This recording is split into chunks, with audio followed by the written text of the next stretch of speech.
ou como lidar com essa condição contemporânea hoje. Só que antes de começar a falar de dependência química em si, nós precisamos discriminar condições. Quais são essas condições? São 3 condições.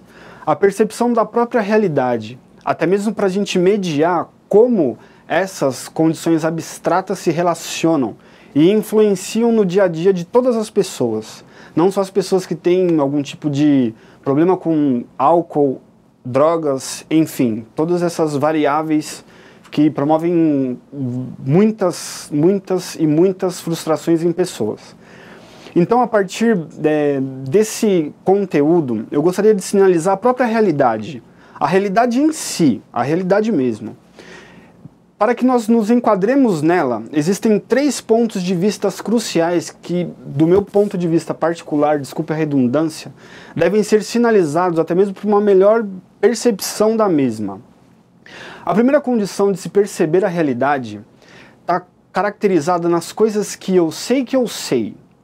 Como assim, Luiz, as coisas que eu sei que eu sei? Bom, eu, Luiz, sei que sei andar, certo? Eu, Luiz, sei que sei falar em português. E assim, vocês podem pensar nas coisas que vocês sabem que sabem. Tudo bem, esse é o primeiro ponto de vista de percepção do contexto realidade, onde tudo acontece. O segundo ponto de vista está relacionado às coisas que eu sei, que eu não sei. Por exemplo, eu, Luiz, sei que não sei pilotar um caça.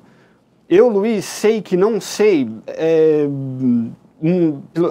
desenvolver ou fazer algum tipo de manuseio de um submarino.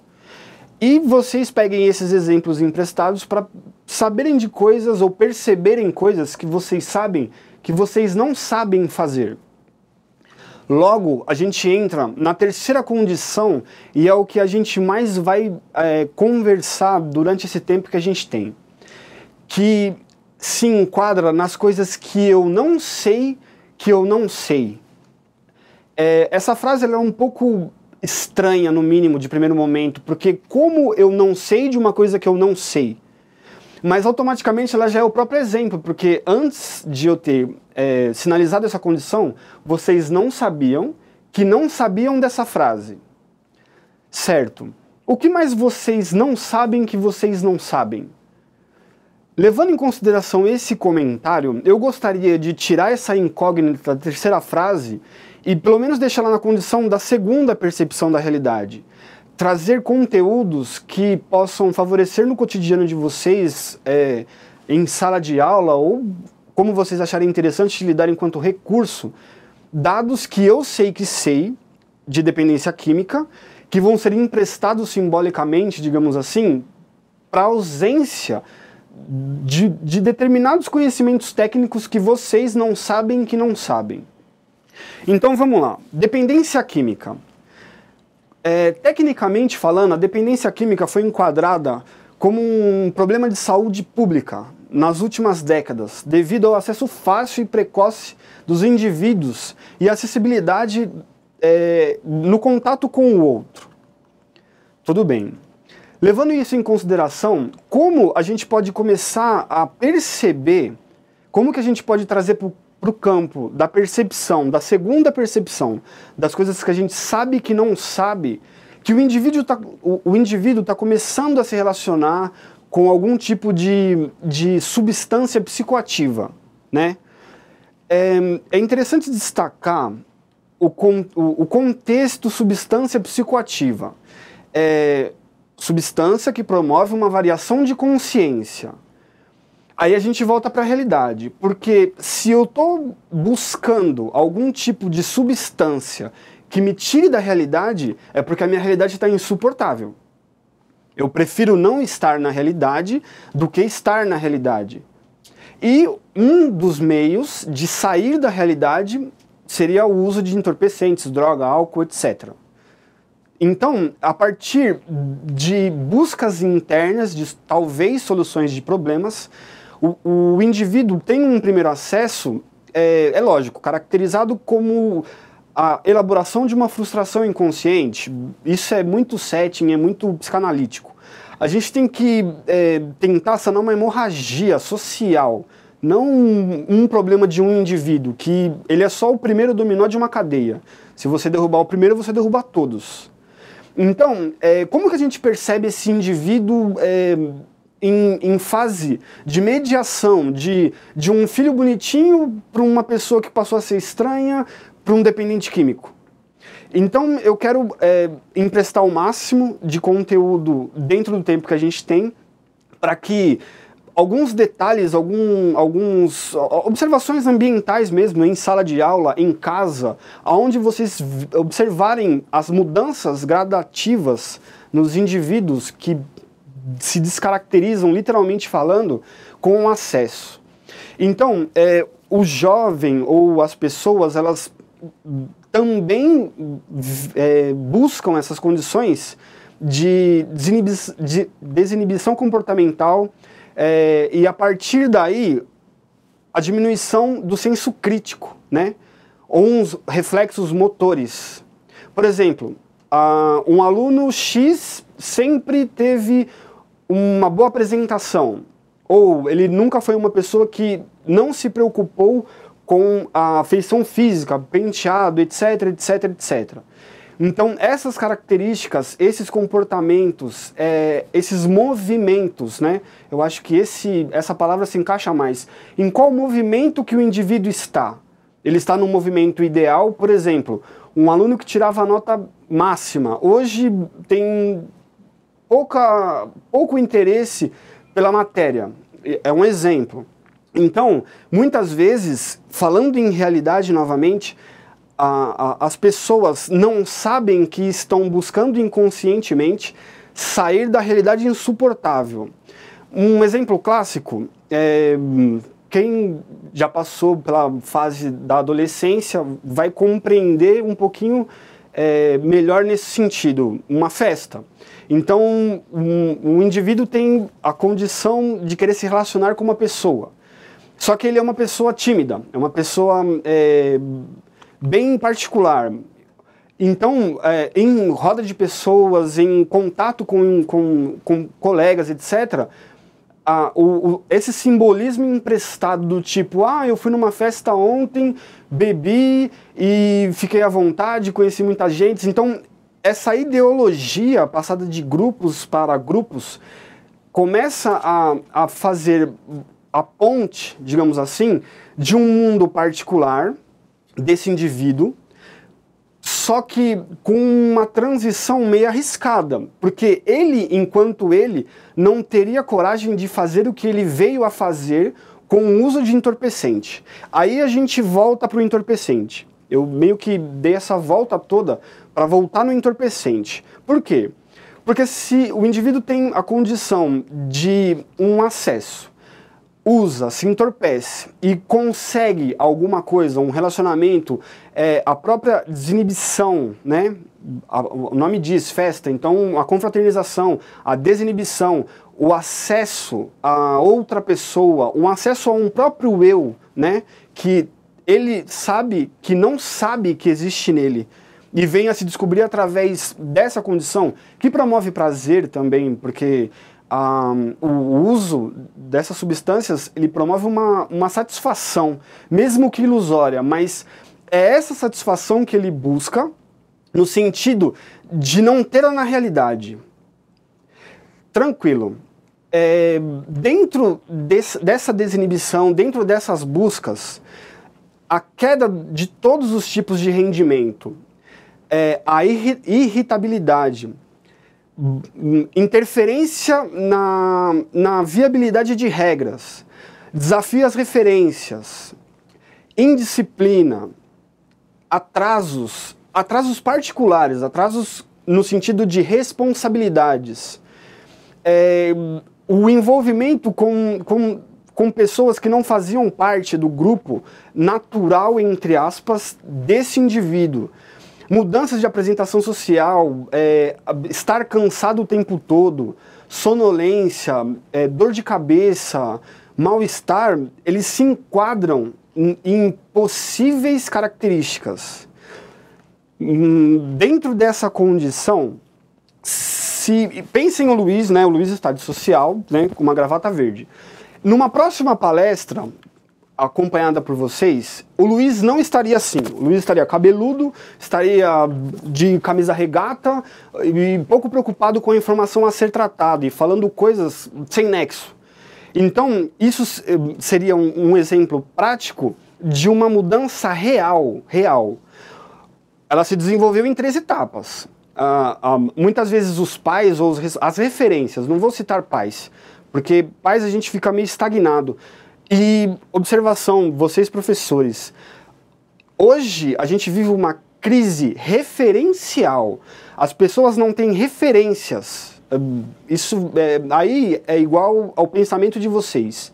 Então, se a referência está perdida, o próprio indivíduo não se preocupa, e aí sim é onde ele vem testar regras, etc, etc. Todas as pessoas buscam os limites, digamos assim. E a dependência química, ela promove essa ousadia em relação ao explorar o mundo. Esse contexto, muitas vezes em colégios, eles podem acontecer com levantamentos de dados familiares, em reunião de pais, para sinalizar as características, né, que vêm mudando de tempo em tempo. Dentro da própria psicologia, quando nós fazemos uma anamnese de um caso clínico, por exemplo, a utilidade do conteúdo histórico é muito pertinente. Por quê? Porque às vezes existe uma tendência hereditária familiar, que também cronifica a condição do próprio uso de drogas. Então, esse indivíduo, ele só está apresentando hoje, digamos assim, né, o hoje dele, não o hoje. O hoje dele, conteúdos particulares que vêm passando de tempos em tempos, que emergiram agora, e com o sintoma dependência química. Esses sintomas, é lógico, de 100% de informação particular de cada indivíduo, nós temos starts. Um exemplo que eu acho que se enquadra é o seguinte: uma pessoa ela tem a predisposição a uma tendência de uso de drogas, hereditário, como eu disse. Então, se o ambiente se torna propício, involuntariamente, muitas vezes, até mesmo porque a gente não pode esquecer que o uso de drogas aciona o inconsciente. O inconsciente ele é movido pelo princípio do prazer. Então, tudo que não me promove prazer não me serve. Se eu consigo ter um acesso a uma condição de sair da realidade, que muitas vezes sinaliza lares desestruturados ou violentos, né, de divórcio dos pais ou a desfragmentação da própria família. Outra característica, isso são somatórias de contextos, né? Um abuso físico, emocional ou até mesmo sexual na infância, pouca atenção ou relacionamento familiar mesmo. E aí a gente pode pontuar a família contemporânea, né? A relação familiar hoje tá... Vamos pensar nessa condição. Vamos criar uma família e colocar todos para jantar, em família. Eu acho, e assim, eu vou usar como uma triste brincadeira, que as pessoas vão começar a conversar na mesa, jantando pelo WhatsApp hoje, né? Então, o enfraquecimento dos vínculos entre as pessoas da família, eles se somam e vem eclodir ou desencadear numa fase de adolescência, onde a parte do raciocínio abstrato ela está mais aguçada. O que eu posso, o que eu não posso. E a elaboração de conceitos, né, porque a personalidade ela começa a se fechar, digamos assim, a palavra se fechar, ela não é um ponto, ela não é um fato. Eu digo que muitos valores se cronificam na adolescência. E esses valores frustrados de uma infância com essas características de divórcio dos pais, enquanto hipóteses, divórcio, abusos variados, atenção dos familiares, assim como já foi dito, elas vão se somando e eclodem, né? Elas explodem na fase do desafio, na fase da adolescência, na fase do que eu posso e do que eu não posso. E essas mudanças, elas não têm como não ser observadas. E tem uma condição muito relevante. Quem não vê quem? Os pais fingem que não veem que o filho está com comportamentos distorcidos. A gente pode partir do princípio que não necessariamente seja o uso de drogas. Às vezes ele pode ter um problema de personalidade mesmo, né? Mas levando em consideração o contexto droga, que é o foco da apresentação, a mudança ela vem sendo gradativa. Em nenhum momento a pessoa vai ser uma pessoa ontem e hoje ela é dependente químico. Não. São somatórias de características. Esse temperamento e personalidade que começa na tenra infância e vai se caracterizando na adolescência, geralmente giram em torno de pessoas que têm uma timidez excessiva, são retraídos por como é que eu posso dizer? Não é que eles são retraídos, às vezes as referências façam essa função. Elas promovem goela abaixo, digamos assim, que aquela pessoa não pode até quando? Então, de não pode, a gente está começando a perder a referência e deixar esse lugar vago para uma pessoa que pode simplesmente chegar enquanto amigo, que seria uma referência, assim, um exemplo, vamos criar um exemplo. Joãozinho nunca usou droga e quer ser uma pessoa mais desinibida, mas não tem coragem por esses comportamentos retraídos de referências pertinentes. Pais excessivamente agressivos, tanto verbal quanto fisicamente, a falta de atenção, como já foi dito. Então, esse Joãozinho começa a ouvir mais o que promove-lhe prazer em uma roda de conversa. Então, está o Joãozinho no colégio, com os seus problemas particulares, e escuta uma conversa. Ah, porque ontem foi aniversário de X pessoas, lá tinha variados tipos de possibilidades em drogas lícitas ou ilícitas, e eu consegui tal coisa, né? Tal coisa, vamos lá, vamos usar outro exemplo. A vontade de se relacionar com uma pessoa. De cara limpa, digamos assim, a pessoa não teria coragem. Agora, com uma substância psicoativa funcionando, ela se desinibe. Ou seja, ela começa a tirar essas referências que nunca serviram para colocar outras referências que não vão servir mais ainda. Só que essas referências vão promover essa satisfação, essa busca inconsciente do prazer, incessante, que levaremos até o último dia de nossas vidas. Então essa busca faz com que esse indivíduo comece a pensar na hipótese de... E essa hipótese vai tomando forma, até que ele experimenta. E aí, experimentando, ele tem acesso ao inconsciente, como já foi dito, a desinibição é automática, porque não é a pessoa, é a parte daquela pessoa com influência dessas condições, né, de todas essas variáveis, e aí é onde a gente começa a sair dos 50% dele e ir para os 51%, só que negativo. A gente já tem um uso de droga uma vez, 2, 3. Ah, hoje eu quero conversar com aquela moça naquela festa. Ou seja, ele pegou a ideia emprestada. A ideia emprestada é da referência. São valores. Os próprios valores. Então, ele começa a colocar em xeque os valores internos.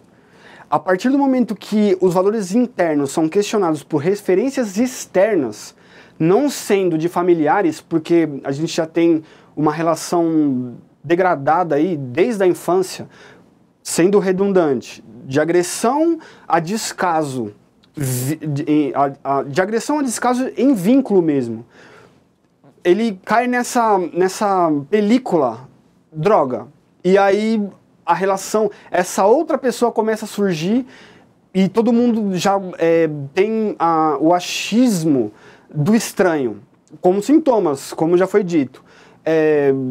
Baixa autoestima, pouca importância com características de vestimentos, aparência física. Nem a pessoa sabe que ela não está sendo ela, né? Então, a nível de prevenção e possíveis cuidados paliativos, a gente pode incluir nos cotidianos dos alunos, no caso foco, que os professores podem relacionar esses assuntos drogas com a evolução da sociedade. Tipo, vamos relacionar dois tabus, que eu acho que vai ficar muito claro, a palavra droga e a palavra sexualidade. É tão difícil para uma mãe, pelo menos a maioria das mães, porque é um assunto que seria absurdo de ser tocado. Ah, nossa, como, por exemplo, os pais contemporâneos ou os pais, que não é uma coisa tão simples, explicar sobre a fertilidade feminina ou a menstruação feminina. Então esse já é um tema absurdo de ser tocado. Exemplo, droga. Por que não falar disso? Por que não sinalizar que isso existe? Por que não sinalizar que esse é o bicho-papão da história infantil? Por que não sinalizar que esse é o homem do saco? Por quê? Porque essa relação, ela é mística.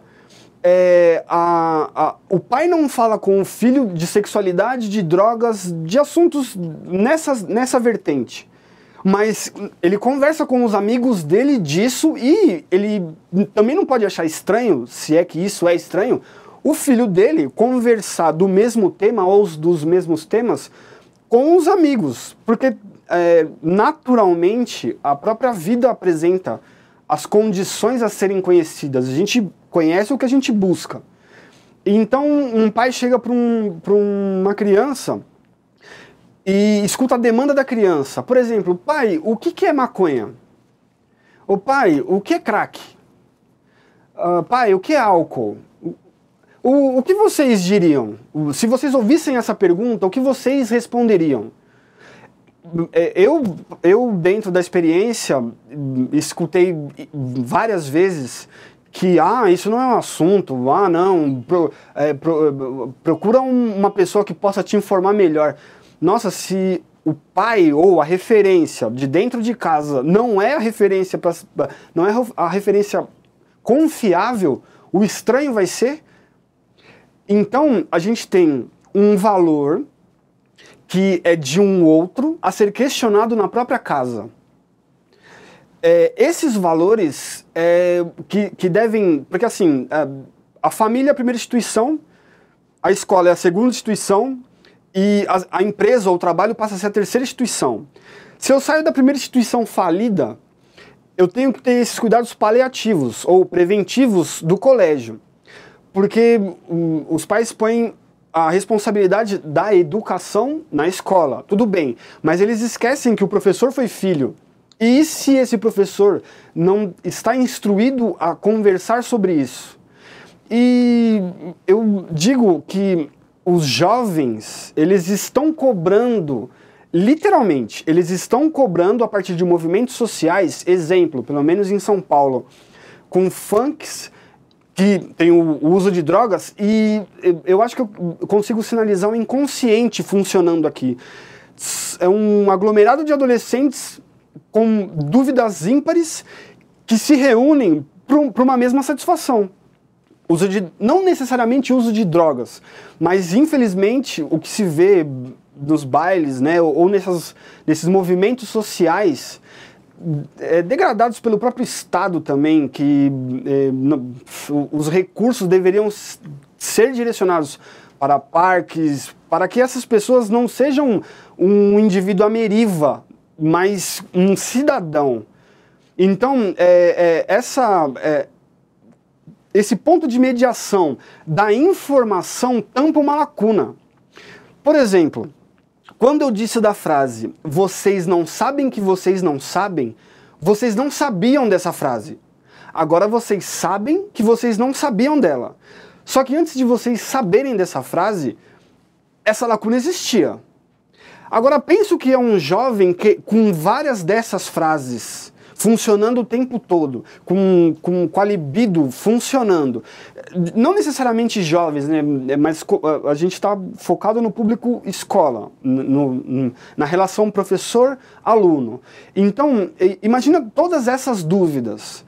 Automaticamente, se eu tenho essa imersão de desejante de saber, e é mais interessante do que, muitas vezes, aulas maçantes, porque nem todas as aulas são de bom gosto. Eu fico à deriva de mim mesmo, lembrando de experiências passadas. Experiências passadas. Se as minhas experiências passadas foram frustrantes a nível relacional, familiar, e eu tive uma experiência com a dependência química, não dependência... Dependente químico, ele fica muito enquadrado. A gente pode colocar usuário, crônico ou leviano, né? Um usuário crônico, sim, a gente pode discriminar como dependente químico. Que aí a gente já está no grau crônico, mas ele não virou dependente químico do dia para a noite, como também já foi dito.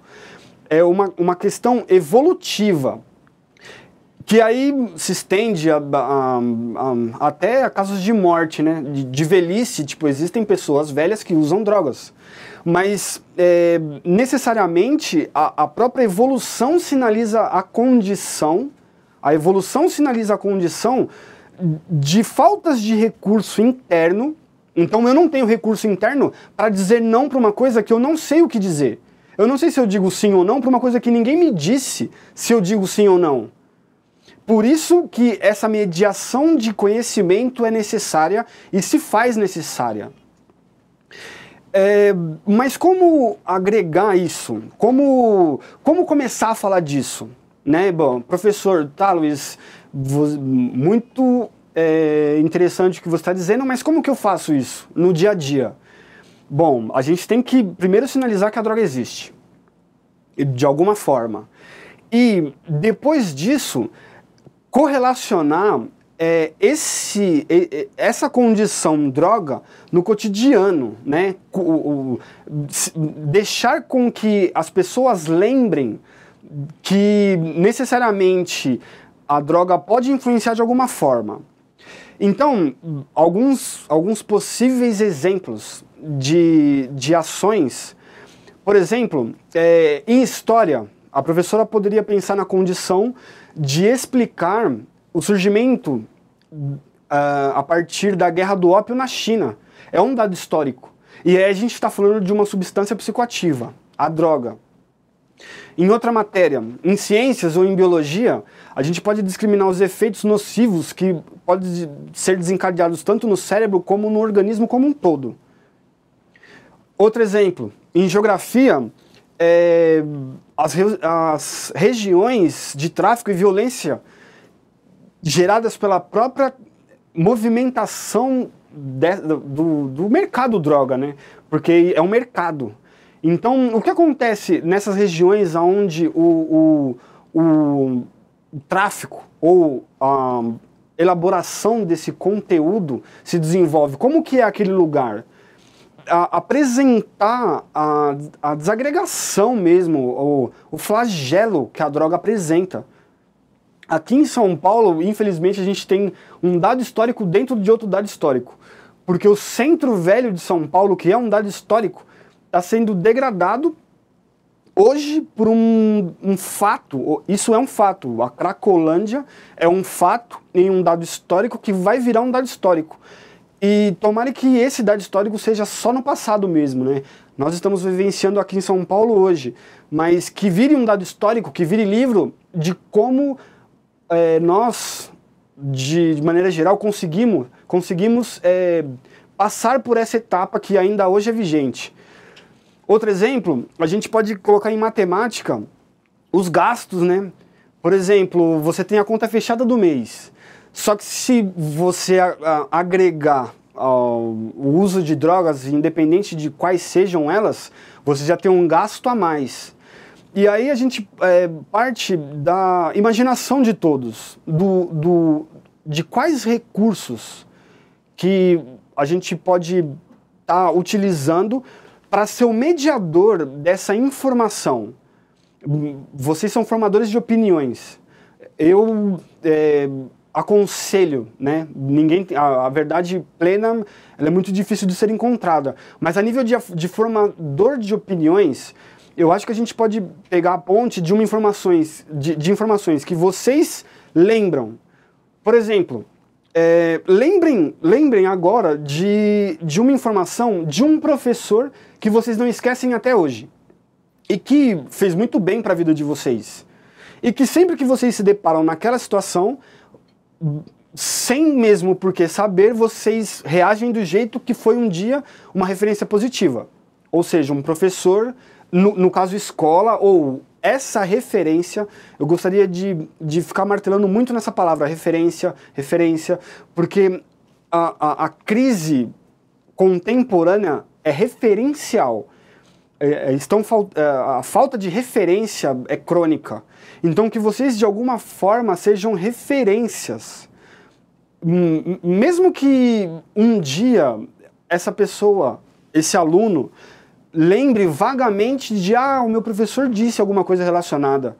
Na hora que ele estiver na ocasião droga, talvez você apareça ali, né, como valor, como conteúdo interno agregado no ego agora.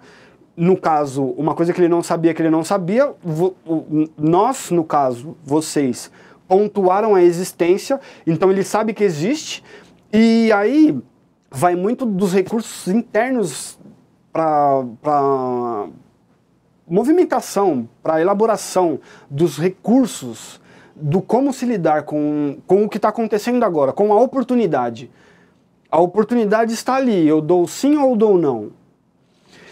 E se o foco é o aluno, a gente pode usar um termo que soma, o vulgo bode expiatório, porque o indivíduo é o problema enquanto usuário, sim, mas da onde vêm esses problemas?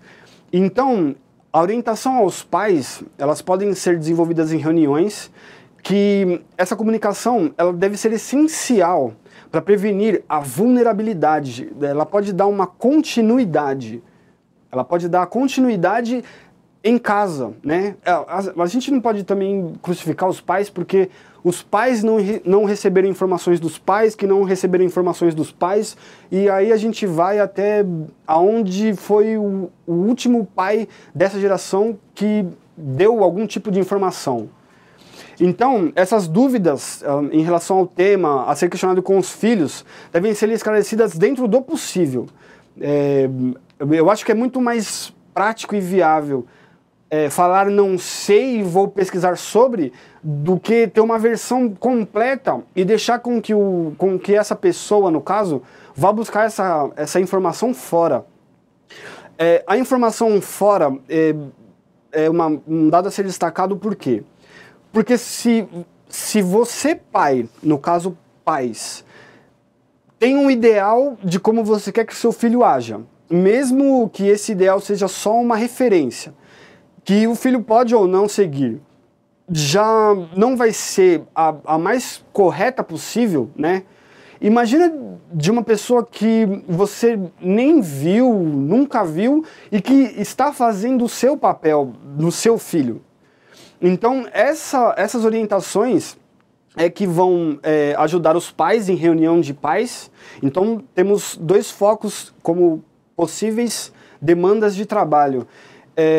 Os alunos em si, dentro de um agregado informativo, né, de conteúdo em matérias, como a gente disse anteriormente, e em reunião de pais, sinalizar que isso está sendo abordado e que possivelmente essas questões vão começar a surgir como dúvidas em casa, que devem ser, no mínimo, assimiladas e aceitadas pelos pais, para que os filhos lembrem que, no mínimo, os pais ouviram. E disseram, filho, eu não sei te responder sobre isso.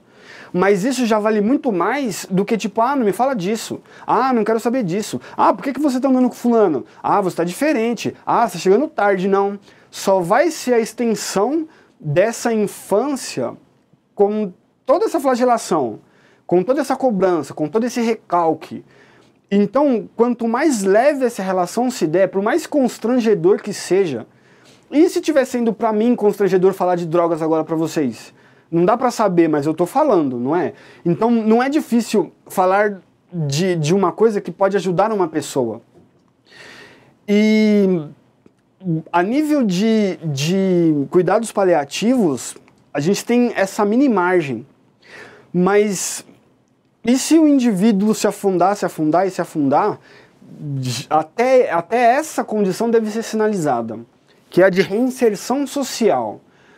Reinserção social, aí sim a gente pode pegar a palavra dependente químico, porque ele já se deixou tão atrás dele mesmo que até ele entender que um grau de internação pode ser necessária, né? Que nesses casos o foco se volta à compreensão das demandas do indivíduo até em reinserção dessa lacuna. Aí a gente volta para a palavra lacuna de novo. Esse vazio foi suprido pela droga. Então, desintoxicar tanto fisicamente quanto psiquicamente, a troca de valores ou a reelaboração dos mesmos. Porque nem todas as experiências, quando a gente chega no caso dependência química, são boas. Antes, a pessoa tomava um copo de cerveja para participar de uma festa. Hoje ela virou um alcoólatra. Uma pessoa experimentou um cigarro de maconha a cada 15 dias. Hoje ela fuma todo dia. E assim para todas as outras possíveis variáveis. Então, em resumo, como que a gente pode colocar tudo isso que eu disse no liquidificador e bater para que seja um conhecimento só? Vamos pensar que a gente tem uma casa com 5 cômodos, certo? E agora, se coloquem na condição dependente químico. Vamos pensar que nós somos usuários. Só que a gente está falando de uma casa, então essa casa é a nossa casa. Sou eu enquanto casa. Tá. Você sai de casa com tudo bem porque você está lúcido, você está são, você está consciente. E todos os dias você volta e a casa está do mesmo jeito. Aí você começa a ter acesso à droga, independente de qual seja. Naturalmente, você vai começar a esquecer de fazer coisas em casa. Digamos que uma delas seja uma manutenção básica na fiação, certo? Tá. Um dia você sai, deu um curto-circuito, pegou fogo em um cômodo. Beleza. Na parte hipnoterapia, a gente está utilizando uma metáfora para explicar essa condição. Então, como é uma metáfora, a gente pode fazer o que a gente quiser da história. Então, hoje eu saí de casa e só a sala está pegando fogo. Só que ela vai continuar pegando fogo. Só que como eu não estou me importando mais a nível de consciência, né? A nível do eu empírico, do eu particular, do eu em primeira pessoa. Já não tenho mais consciência do meu próprio eu a ponto de não me importar que a minha casa está pegando fogo, eu saio de casa. Tudo bem? Tudo bem. E o cômodo continua pegando fogo. E aí a gente tem 1 ano, 2 anos e o cômodo continua pegando fogo. Para vocês entenderem a percepção da pessoa, né? A casa está pegando fogo e ela está vivendo socialmente normal. Daqui a pouco a gente vai para o próximo cômodo. Então já tem 2 cômodos pegando fogo. E assim para todos. O terceiro cômodo pega, porque a gente vem falando da descaracterização ou da falta de elaboração mesmo. Às vezes as pessoas elas têm uma estrutura familiar, uma demanda de pais. Mas o meu filho sempre foi maravilhoso. Mas o meu filho não tinha por que fazer isso. Mas o meu filho tem de tudo. Tá, a gente está lidando com um indivíduo. A gente não tem muito o que fazer em relação ao indivíduo. A gente não tem controle pleno sobre o outro. Existem as variáveis, né? Então, levando isso em consideração, a pessoa está sem recursos ou deixou os recursos de lado para apagar esse fogo. E aí, a dependência química, eu acho que esse exemplo que eu apresentei, ele se caracteriza muito bem, por quê? Porque pega fogo num cômodo, você não se importa, pega fogo no outro cômodo, você não se importa. Só quando pegar fogo na casa inteira que você vai entender que você não tem mais onde dormir, que aí vem uma necessidade básica, né? Então, quando a pessoa pegou fogo inteira, aí ela chama o bombeiro para apagar o fogo da casa. Mas aí a gente o bombeiro chega, apaga o fogo e o que vai sobrar? Vai sobrar uma estrutura, correlacionem com a personalidade. Vai sobrar uma estrutura queimada, defasada, frustrada, destruída, literalmente.